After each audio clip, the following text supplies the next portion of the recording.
कोई उम्मीदवार बोलते हैं, कोई आरएसएस के नेता बोलते हैं 400 पार 400 पार, और कहते हैं कि 400 पार इसलिए हम कह रहे हैं ताकि हम नया संविधान बना सकें। तो 400 पार के पीछे राज ये है, हकीकत ये है, असली मकसद ये है कि ये नया संविधान बनाना चाहते हैं, क्योंकि हमेशा 1950 से लेकर आरएसएस बाबा साहब अम्बेडकर के संविधान के खिलाफ रहा है। सामाजिक न्याय, जिसका मूल सिद्धांत आरक्षण है, अनुसूचित जाति के लिए, अनुसूचित जनजाति के लिए, और इस इलाके में अनुसूचित जनजाति विशेष महत्व रखते हैं, और पिछड़े वर्गों के लिए हमेशा आरएसएस इसके खिलाफ रहा है। तो जब प्रधानमंत्री खुद नहीं बोलते पर अनेक कठपुतलियों को खड़ा कर देते हैं, आर्थिक सलाहकार बोलता है, उम्मीदवार बोलता है, सांसद बोलते हैं, आरएसएस नेता बोलते हैं, संविधान बदलो, 400 पार 400 पार। तो ये 400 पार का खतरा ये है कि ये जनादेश होगा उनके लिए संविधान बदलने का, और संविधान बदलेंगे आरक्षण खत्म होगा पिछड़े वर्गों के लिए, अनुसूचित जाति के लिए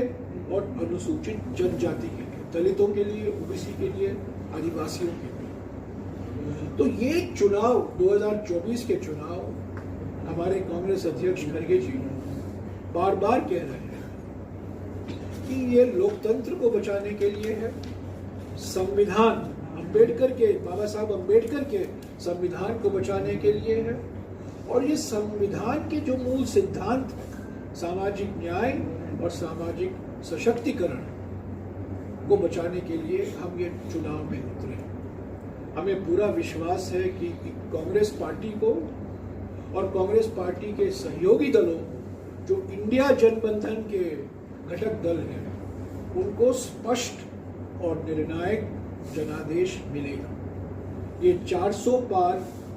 बिल्कुल हकीकत में नहीं बदलेगी, और जनादेश मैंडेट जो बहुमत होगा वो स्पष्ट होगा और निर्णायक होगा कांग्रेस पार्टी और इंडिया जनबंधन के घटक दलों के लिए। तो यही मैं आपसे कहना चाहता था कि राजस्थान से, खास तौर से राजस्थान में हमारी उम्मीदें बहुत हैं। हम देख रहे हैं कि समाज के हर वर्ग, कोई उम्मीदवार बोलते हैं, कोई आरएसएस के नेता बोलते हैं 400 पार 400 पार, और कहते हैं कि 400 पार इसलिए हम कह रहे हैं ताकि हम नया संविधान बना सकें। तो 400 पार के पीछे राज ये है, हकीकत ये है, असली मकसद ये है कि ये नया संविधान बनाना चाहते हैं, क्योंकि हमेशा 1950 से लेकर आरएसएस बाबा साहब अम्बेडकर के संविधान के खिलाफ रहा है। सामाजिक न्याय, जिसका मूल सिद्धांत आरक्षण है, अनुसूचित जाति के लिए, अनुसूचित जनजाति के लिए, और इस इलाके में अनुसूचित जनजाति विशेष महत्व रखते हैं, और पिछड़े वर्गों के लिए हमेशा आरएसएस इसके खिलाफ रहा है। तो जब प्रधानमंत्री खुद नहीं बोलते पर अनेक कठपुतलियों को खड़ा कर देते हैं, आर्थिक सलाहकार बोलता है, उम्मीदवार बोलता है, सांसद बोलते हैं, आरएसएस नेता बोलते हैं, संविधान बदलो, 400 पार 400 पार। तो ये 400 पार का खतरा ये है कि ये जनादेश होगा उनके लिए संविधान बदलने का, और संविधान बदलेंगे आरक्षण खत्म होगा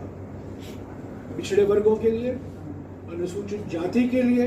और अनुसूचित जनजाति के लिए, दलितों के लिए, ओबीसी के लिए, आदिवासियों के लिए। तो ये चुनाव 2024 के चुनाव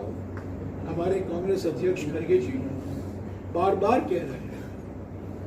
कि ये लोकतंत्र को बचाने के लिए है,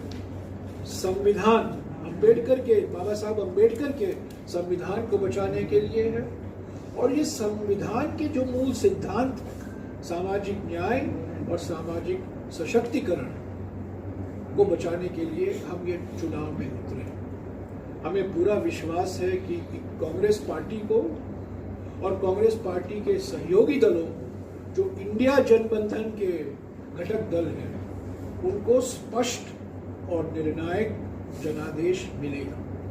ये 400 पार बिल्कुल हकीकत में नहीं बदलेगी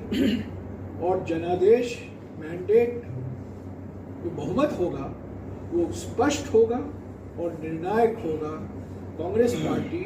और इंडिया जनबंधन के घटक दलों के लिए। तो यही मैं आपसे कहना चाहता था कि राजस्थान से, खास तौर से राजस्थान में हमारी उम्मीदें बहुत हैं। हम देख रहे हैं कि समाज के हर वर्ग